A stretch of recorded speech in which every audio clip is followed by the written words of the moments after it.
បាទជំរាបសួរលោកគ្រូថ្ងៃនេះខ្ញុំមកនិយាយពីបច្ចេក midterm របស់យើងដែលបច្ចេក midterm មួយហ្នឹងគឺយើងនិយាយពីការឲ្យគេ input ទិន្នន័យរបស់ student ហើយឲ្យយើងបំលែងវាទៅជាតារាង table មកដែរនេះគឺកន្លែងនេះយើងគឺ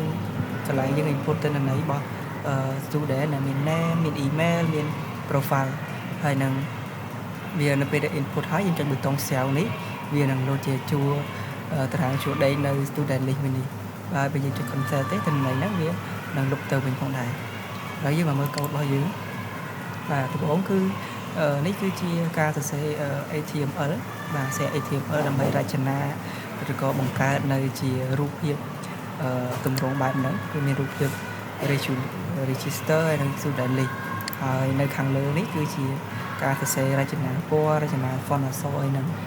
អ្វីដែលសំខាន់របស់យើងក្នុងបច្ចេកនេះគឺយើងនិយាយពីJavaScript របស់យើងបាទគឺ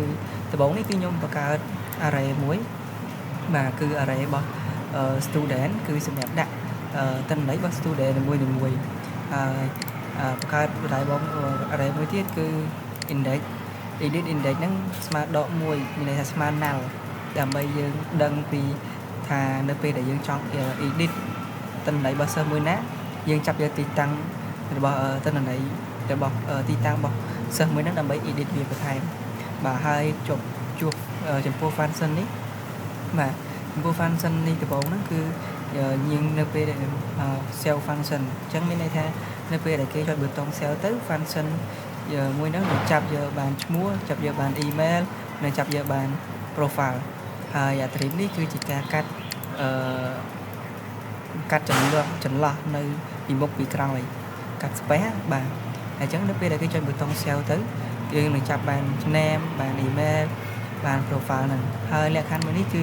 នៅពេលណាដែលអត់មានឈ្មោះគេអត់បានបំពេញឈ្មោះអត់បានបំពេញ email ហើយនឹងអត់បានបំពេញ profile គឺយើង alert ឲ្យគេឲ្យplease input info មានន័យថា input ទិន្នន័យហ្នឹងមកវិញអញ្ចឹងគេអាចទៅមុខបានទេដោយសារគេអត់បានបញ្ចូលតម្លៃហ្នឹងទេបាទហើយនេះយើងបង្កើតអានេះមួយកើត student មួយដើម្បីទុកយកទិន្នន័យរបស់សិស្សមួយបាទមាន name មាន email ដែលយើងចាប់បានលើពីហ្នឹងហើយនៅពេលចាក់ទទួលបានអាហ្នឹងយើងមកមើលលក្ខខណ្ឌមួយទៀតអញ្ចឹងនៅពេលដែល index យើងនេះedit index យើងនេះស្មើនឹងដក1ហ្នឹងគឺឲ្យគេឲ្យទិន្នន័យដែលចាប់បានហ្នឹងវានឹងដាក់ចូលនៅក្នុង student នេះក្នុង student តែបើ index យើងអត់ស្មើនឹងស្មើដក1ទេអញ្ចឹងឲ្យគេចាប់យក student ហ្នឹងនៃ index student array នៃ index ហ្នឹងស្មើនឹង student តែម្ដងបាទហើយនៅពេលដែលគេចុចប៊ូតុង cell ហើយវានឹង clear ទិន្នន័យដែលនៅកន្លែង input ហ្នឹងតែម្ដង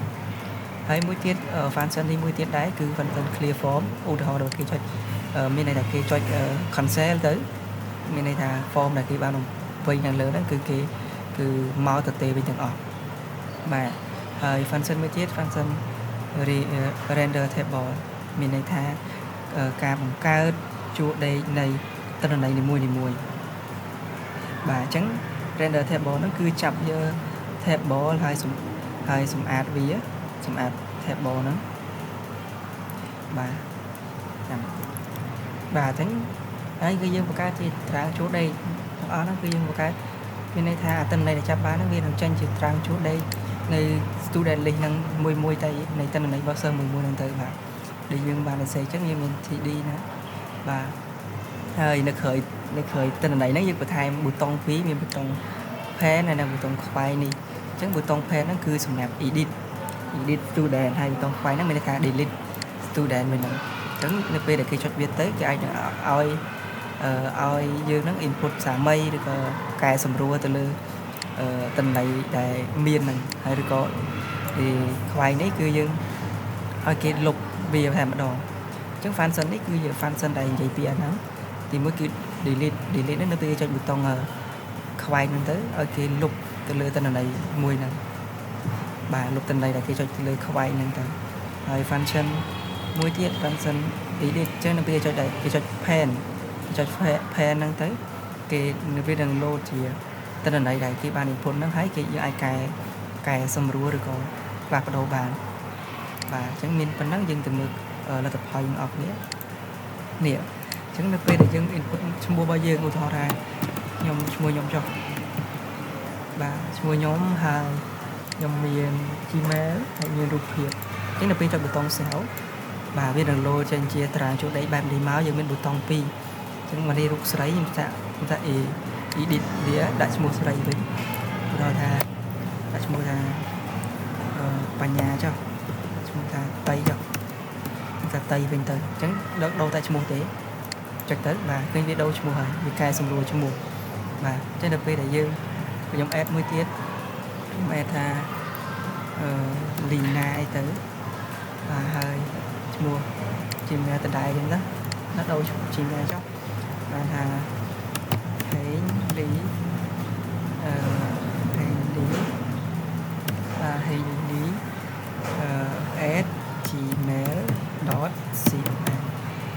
ហើយអានេះយើងដាក់រូបភាពអានសតដោយសារខ្ញុំខ្ជិលទៅយករូបភាពថ្មី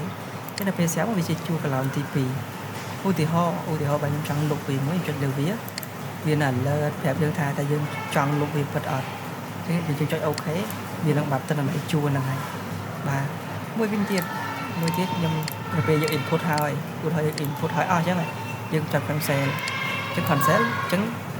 កន្លែង input របស់យើងហ្នឹងនឹងទៅជាទៅស្អាតដូចដើមចឹងបាទអញ្ចឹងខ្ញុំមានតែប៉ុណ្្នឹងទេអរគុណលោកគ្រូបាទ